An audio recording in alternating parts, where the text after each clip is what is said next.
Ni voninahitro tsy homeko ny hafa.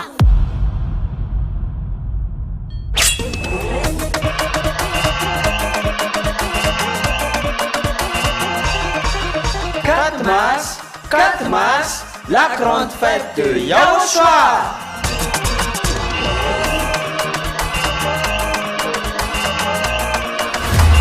Célébration des noms qui apportent le salut, Yahyawa et Yahushua.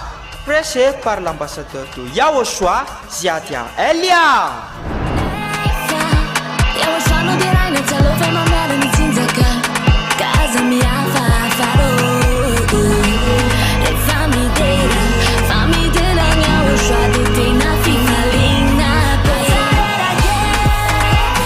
Mais le plus important et aussi très réjouissant, c'est que Yahushua lui-même sera présent. Celui qui vous a dit « Ne péchez plus jamais, ne péchez plus jamais ». C'est ainsi que l'on reconnaît le vrai Yahushua. Personne n'a osé proclamer cela, sauf Yahushua, prêché par l'ambassadeur de Yahushua, Ziadia Elia, uniquement.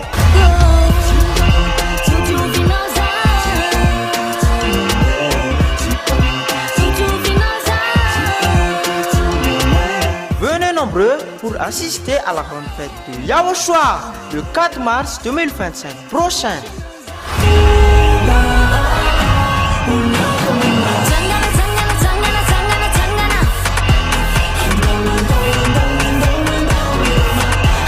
Qui aura lieu au siège de l'église de Yahushua à Mujapet, en Tananarive, Madagascar.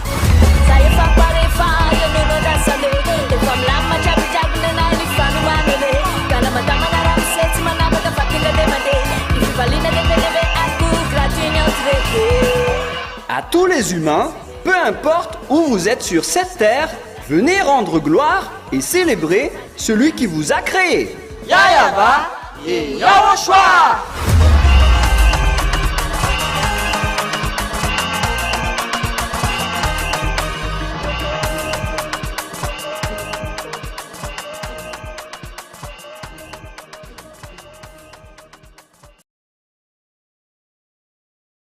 Aller en Russie et il va réunir le monde entier dans les pays à l'extrémité du septentrion. Ça se trouve dans Ézéchiel 38. Ézéchiel 38, j'espère que le président américain va écouter cette parole ainsi que le président français, car je ne sais plus ce qui va arriver prochainement. Hein. Et Elia vous prévient à travers ce message. Le Père Yahva ne fait rien sans prévenir son prophète serviteur. Alors, écoutez maintenant Ézéchiel 38, 7. Et si vous allez dire que je fais des jeux de domino, moi je vous dis c'est ce jeu de domino qui va vous frapper prochainement. Les joueurs de domino sont très contents d'entendre ça avec ces double 6 qui s'apparaissent. Prépare-toi, tiens-toi prêt, toi et toute ta multitude assemblée autour de toi, sois leur chef. Il s'appelle Gog, il est le roi de la Russie et toutes les réunions vont se déplacer en Russie. L'ONU va être détruit, ainsi que les États-Unis. Pour les Américains, il n'y a plus d'issue. Bye bye les Américains, vous n'avez plus de solution. Prépare-toi, tiens-toi prêt, toi et toute ta multitude assemblée. La Russie possède déjà cela. C'est déjà avec elle. Elle est déjà prête, elle est déjà bien préparée. Même l'Iran ont déjà fabriqué des bombes. Et là, on parle de la Russie. La Russie ne se soucie pas de vos accords. Il est en train de creuser maintenant, elle est en train de creuser la présidence mondiale. Vous pouvez voir le discours de leur porte-parole. Piotr Tolstoï, qu'est-ce qu'il a dit? Il a défié le monde entier en disant que vous êtes tous des cancres, en vérité.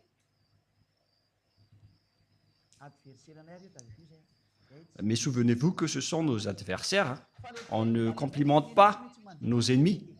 Parce que c'est la parole de notre Père Yahva. Donc, ça doit s'accomplir. C'est de l'exécution qu'on constate maintenant. comme l'étourdissement de la terre. Et c'est pareil avec ce schéma.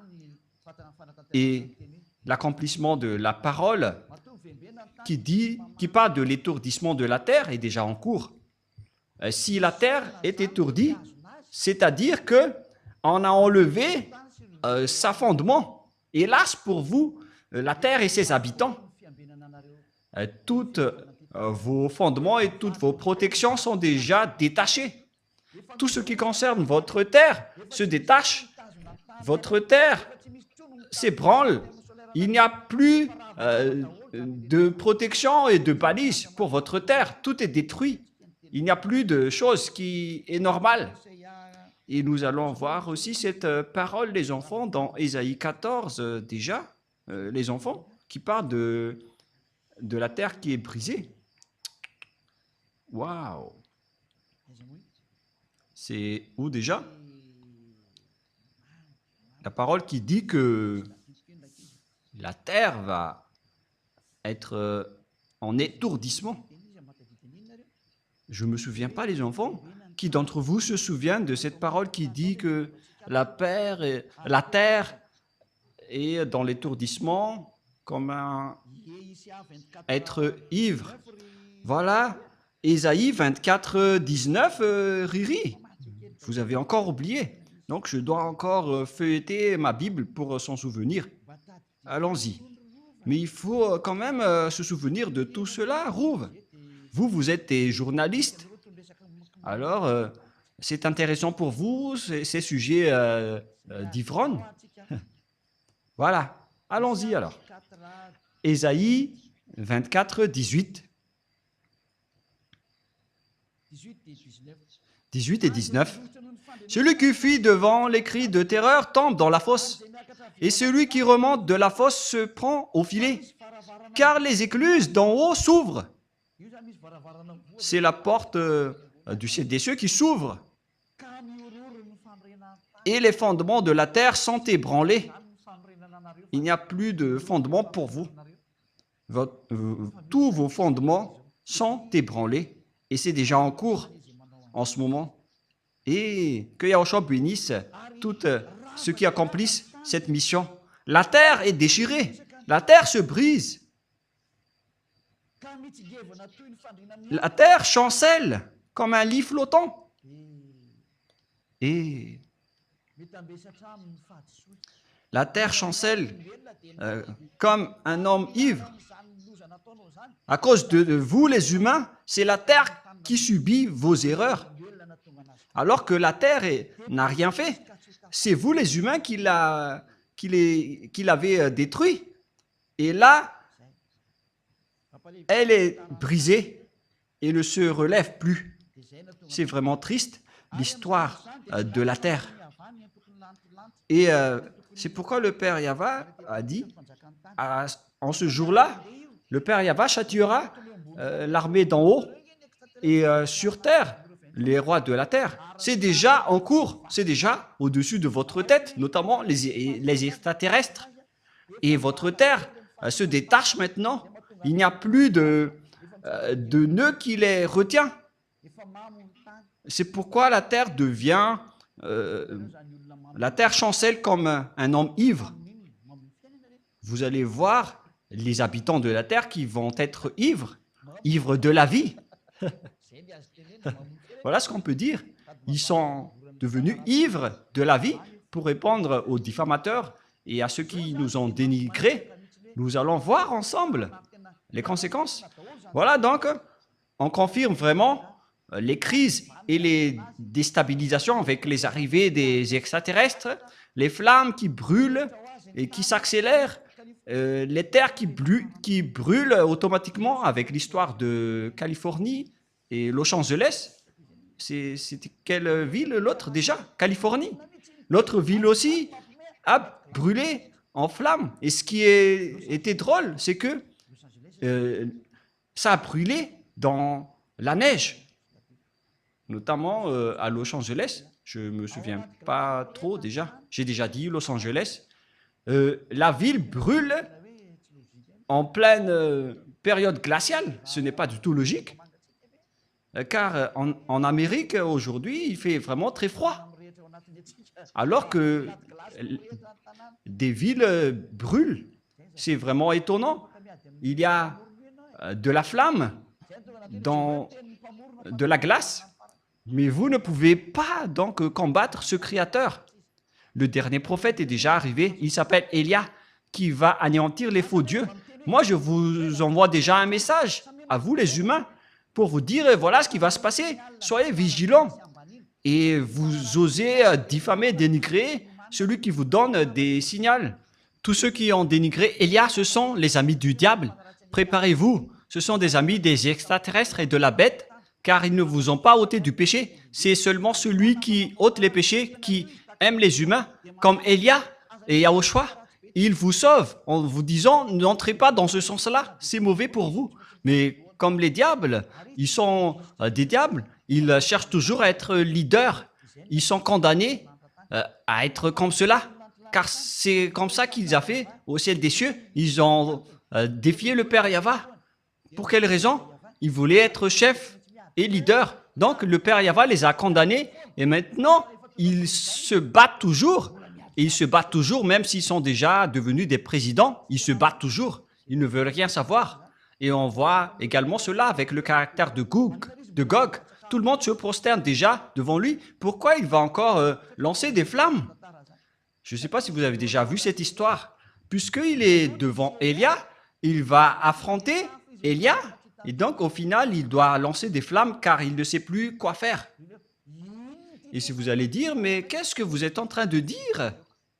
Et donc, on verra. Moi, j'ai dit, on verra. L'histoire avance selon le programme de Yahushua, ainsi que mon cher Père Yahva. Et tous les exécutants travaillent en ce moment. Ceux qui sont envoyés pour accomplir la parole du Père Yahva et de Yahushua, comme Élia, vous accomplissez votre mission sans plus tarder avec la vitesse maximale, car Élia veut rentrer le plus rapidement auprès du Père Yahva et de Yahushua. Je ne veux plus rester ici chez vous avec toutes sortes de péchés atroces qui arrivent ici. Et je n'ai pas de faute envers Yahushua à ce sujet, mais on doit accomplir les travaux le plus rapidement possible. Même Yahushua, il a hâte de retrouver Élia. Élia lui manque et le Père Yahva et Yahushua aussi manquent à Élia. Mais on doit accomplir la vérité et on doit détruire les méchants. La question qui se pose, quelle est la finalité de cette guerre? Car on connaît maintenant que les Américains ne peuvent plus bouger. Si vous que vous aimez ou non, l'OTAN va être détruit. Tout va être détruit. C'est pourquoi le système de BRICS va monter en puissance, qu'il n'aime ou pas. Le système du dollar va peur d'être fusillé. Car selon la Sainte Écriture, personne ne peut le combattre. Dans Apocalypse chapitre 7, ils vont construire, ce n'est pas encore Xizipine.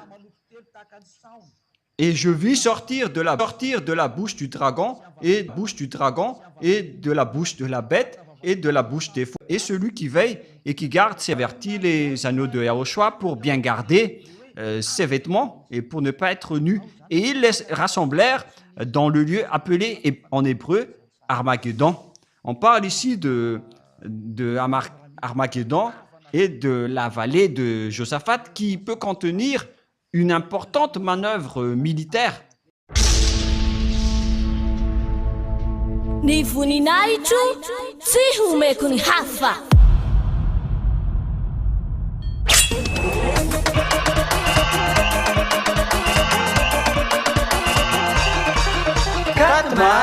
Quatre mars, la grande fête de Yahushua.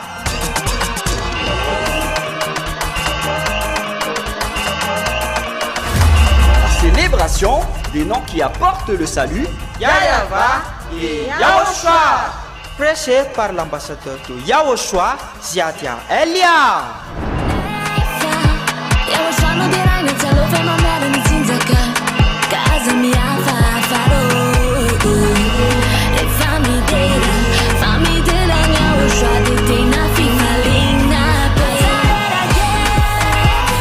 Mais le plus important et aussi très réjouissant, c'est que Yahushua lui-même sera présent. Celui qui vous a dit « Ne péchez plus jamais, ne péchez plus jamais ». C'est ainsi que l'on reconnaît le vrai Yahushua. Personne n'a osé proclamer cela, sauf Yahushua, prêché par l'ambassadeur de Yahushua, Ziadia Elia, uniquement.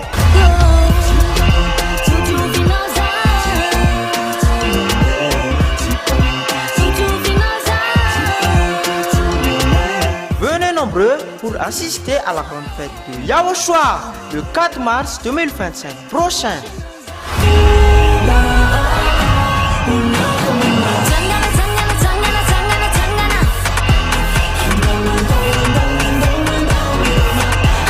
Qui aura lieu au siège de l'église de Yahushua à Mujapet, en Tananarive, Madagascar.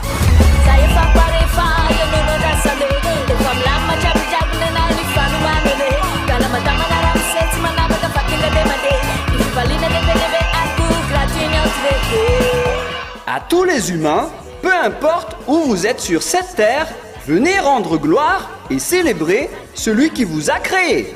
Yahava et Yahushua.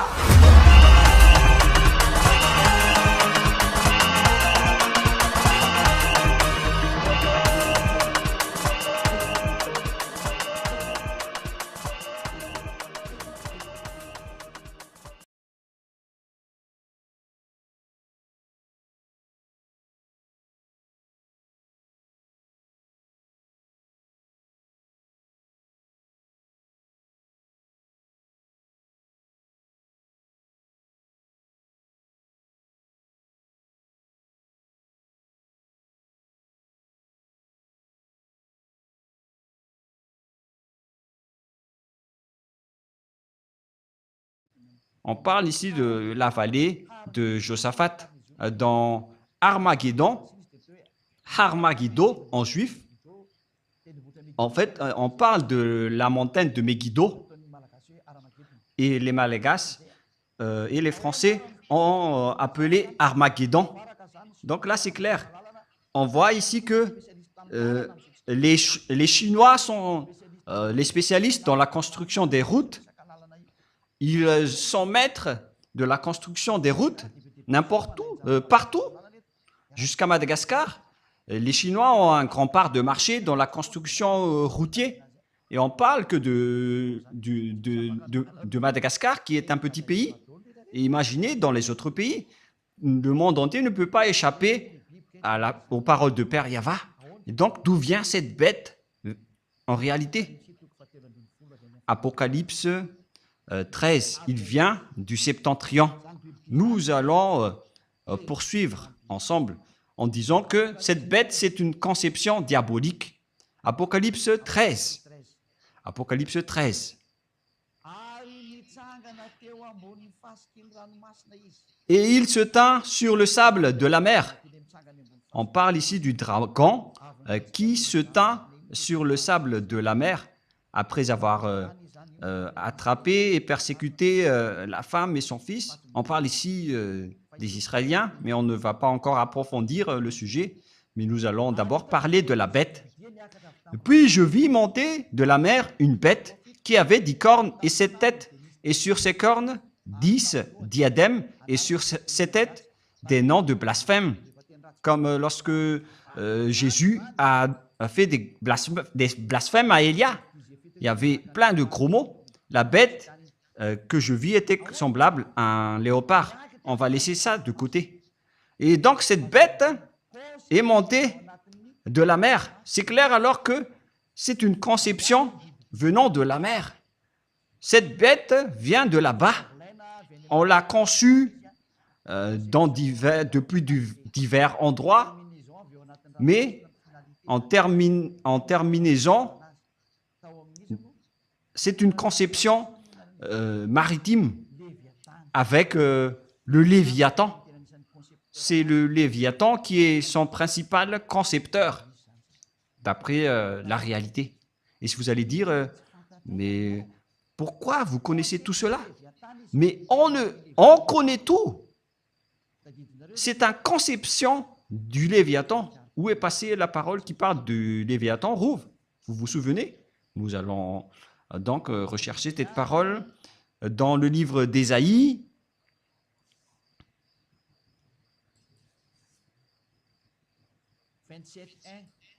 27.1. Ésaïe 27.1. Nous allons lire un peu cette parole. Et ces deux personnes en profitent tout simplement. Vous êtes malin. Et la prochaine fois, souvenez-vous bien de cette parole. Ésaïe 27.1. En ce jour-là, Yahva frappera de sa dure, grande et forte épée. On parle ici de la grande épée de Yahva qui frappe. Si le Père Yahva sort son épée, c'est pour tuer vraiment son ennemi, qui n'est autre que Yahushua, qui est en train de marcher à ce sujet-là avec Élia. Nous sommes ensemble jusqu'à la fin. Pour frapper le Léviathan, serpent fuyard, le Léviathan, serpent tortueux, et il tuera le monstre qui est dans la mer. Vous voyez? Le dragon, il était au bord de la mer. Il était debout au bord de la mer en attendant la bête qui va sortir de la mer. C'est une conception du Léviathan. On peut dire que le Léviathan est le numéro 2 des Lounés. C'est Léviathan.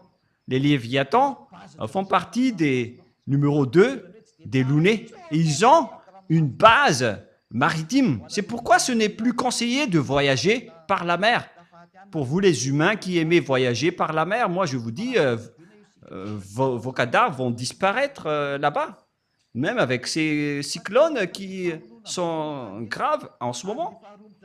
Ça va être de la tuerie, car ces imbéciles sont en colère. Ils connaissent que leur temps est très peu et ils sont en train maintenant de déchirer le tapis et de tout tuer. C'est pourquoi je vous conseille de ne plus voyager par la mer si c'est possible. Voilà la vérité. Il y a plusieurs types de Léviathan dans la mer. Le Léviathan, serpent fuyard, et le Léviathan, serpent tortueux. L'autre, un fuyard, et l'autre, un tortueux. Et ils se trouvent tous dans la mer.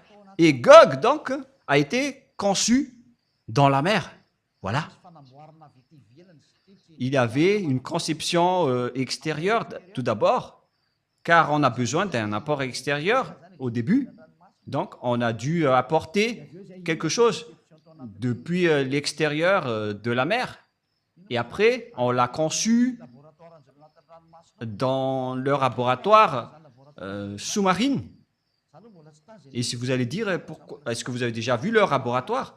Moi, je vous dis la vérité que je n'étais pas encore là-bas, mais on m'a fait connaître que ça existe. Et voilà ce qui se passe là-dedans. Mais ceux qui ont été déjà envoyés là-bas, qui m'ont rapporté son existence, et après, moi, je vous le partage. Car la révélation de Élia vient de Yahushua. Et donc, ce Gog, c'est une conception des Léviathans. C'est pourquoi son père est sorti de la mer. Car le dragon ici désigne son père. C'est la vérité. Et le père était en train d'attendre la sortie de son fils. Et nous allons revenir avec l'Apocalypse 13. Et si vous allez dire, c'est comme un dessin animé. Ben, c'est la vérité. Vous avez déjà vu les extraterrestres dans les dessins animés? Allons-y alors. Et il se tint sur le sable de la mer, puis j'ai vu monter de la mer une bête qui avait 10 cornes et 7 têtes. Il venait donc de la mer. C'est une conception maritime. Et préparez-vous, lorsqu'elle va sortir, il va attaquer.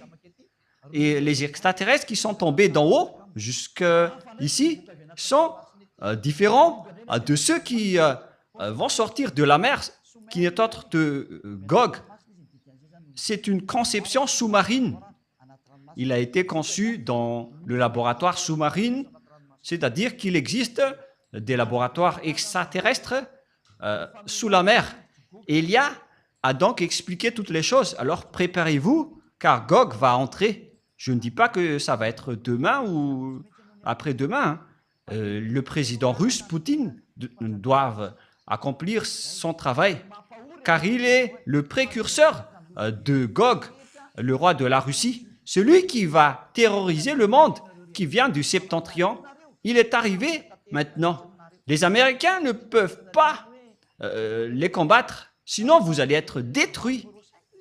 Vous n'allez pas réussir à rien faire avec la loi numéro 5 de l'OTAN, en disant que si quelqu'un touche à un seul membre, tous les autres membres entrent en guerre pour la soutenir.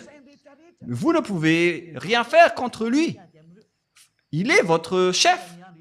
Il va donner des ordres à vos cerveaux. Le moment est arrivé pour faire accomplir les paroles du Père Yahva, pour que les gens s'agenouillent et se prosternent devant le Père Yahva, pour qu'ils disent que c'est Yahva qui est le vrai Dieu. Voilà l'objectif de Elia. Si c'est Yahva le vrai Dieu, alors suivez-le. Elia a déjà dit ça à l'époque du roi Ahab, et ça revient en ce moment. Il a dit, si c'est Yahva qui est le Dieu, alors adorez-le. Mais si c'est Baal qui est le Dieu, alors allez-y pour adorer vos Baals. Elia répète cela aujourd'hui pour le monde entier. Si c'est Yahva qui est le vrai Dieu, alors rapprochez-vous de Yahva par le biais de Elia. Mais si c'est Jéhovah, Yahvé, Vishnu, Brahma, Allah et tous les autres, Bouddha, si ce sont ces derniers qui sont des dieux, alors allez-y, suivez-les et on va se revoir. Et si vous allez dire, mais pour vous osez vraiment dire ça tout seul? Et on dirait que c'est du baratin, mais moi je vous dis, c'est vraiment la vérité. Et moi je vous dis que je vais vous combattre à moi tout seul, vous les Baals. Moi je vous ai déjà averti, les humains, de ne pas entrer dans ce sujet-là. Il vaut mieux que ce sont les bêtes qui vont nous affronter.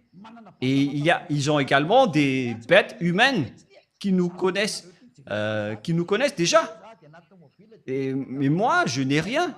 Moi, je vais sortir, je vais dans ma voiture, je vais dormir après je vais à l'église demain. Je n'ai rien entre les mains. Elia n'a rien entre ses mains. Mais voilà. Et je n'ai pas autre chose entre les mains. Mais eux, ils ont tout. Ils ont des fusils, des missiles et des bombes. S'ils vont me bombarder, je vais être détruit. Mais pourtant, si vous allez me bombarder, ça va se retourner contre vous. Car vous ne pouvez pas bombarder Elia. Elia doit encore travailler. La prochaine fois, nous allons parler de l'Apocalypse 13 et de tout ce qui le concerne. Mais ça suffit pour aujourd'hui. Je vous souhaite à tous d'être bénis par Yahushua. Et pour que vous retournez et que ça va toucher les présidents mondiaux, les dirigeants de ce monde. Transmettez-leur cette parole de Elia au cas où vous allez les recevoir pour que vous vous préparez. Car lorsque les Israéliens ont été rapatriés, après avoir été expulsés par le Père Yahva, toutes les paroles ont été accomplies et vous étiez les leaders à faire cela, les Américains. Et vous qui soulevez les Israéliens maintenant, vous allez être blessés. Vous allez aussi faire ce travail. Et Elia vous dit, ne faites plus cela. N'allez plus dans les mauvais chemins. Vaut mieux que vous restez dans le trottoir et laissez passer les autres véhicules pour nous affronter. Et moi, je ne sais pas comment ça va encore se passer, mais Yahushua a dit, la parole doit avancer, donc Elia doit travailler, il doit parler, et je dois accomplir toutes mes missions. À vous de réfléchir. Le sage voit le danger et se cache, le fou avance et le regrette et se jette en enfer. J'espère que vous qui avez écouté ne vont pas être jetés en enfer et que vous allez être le bienvenu auprès du Père Yahva. Et la parole se termine. La prochaine fois, nous allons entrer dans l'histoire de la bête qui est Gog, le roi de la Russie, qui va terrifier le monde. et tout le monde entier va se prosterner devant lui. Prions ensemble. Merci infiniment, Père Yahva, pour toutes ces paroles. Que cela apporte de la bonté pour ceux qui ont écouté, pour faire réfléchir à ceux qui pensent de revenir vers toi, le Dieu d'Abraham. Tu t'appelles Yahva. Sauve les gens, mon cher Père. Et faites en sorte qu'ils réfléchissent bien à cet enseignement, car il ne peut plus contester à cela.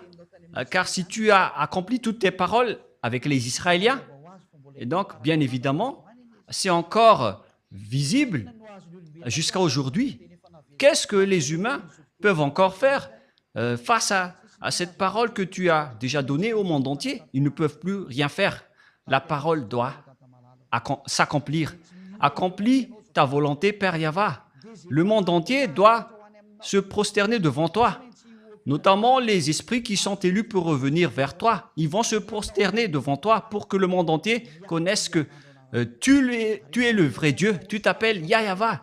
Tu as envoyé Yahushua, ton fils, qui est ton fils préféré, ton fils aimé, qui a accompli aussi tes travaux. L'heure de votre vengeance est arrivée. Toutes les missions sont entre les mains de Elia et je suis déjà prêt pour les accomplir. Confirme toutes les paroles, Père. Confirme toutes les paroles, Père Yahva. Tous les envoyés, tous tes serviteurs sont déjà prêts pour accomplir les missions. Confirme toutes les paroles, car tu es le seul Dieu, tu es le seul vrai Dieu. Toi, ainsi que Yahushua, ton Fils que tu as envoyé. Merci, Père Yahva.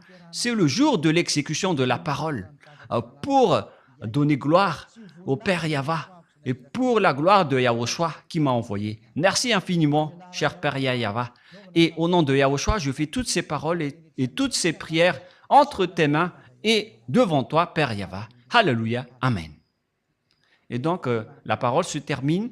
Je vous souhaite à tous d'être bénis par Yahushua. Et à notre prochain enseignement, le sage voit le danger et se cache, mais le fou avance et regrette. Placez-vous avec les sages, ne soyez plus avec les fous. Que Yahushua vous bénisse tous. Au revoir tout le monde.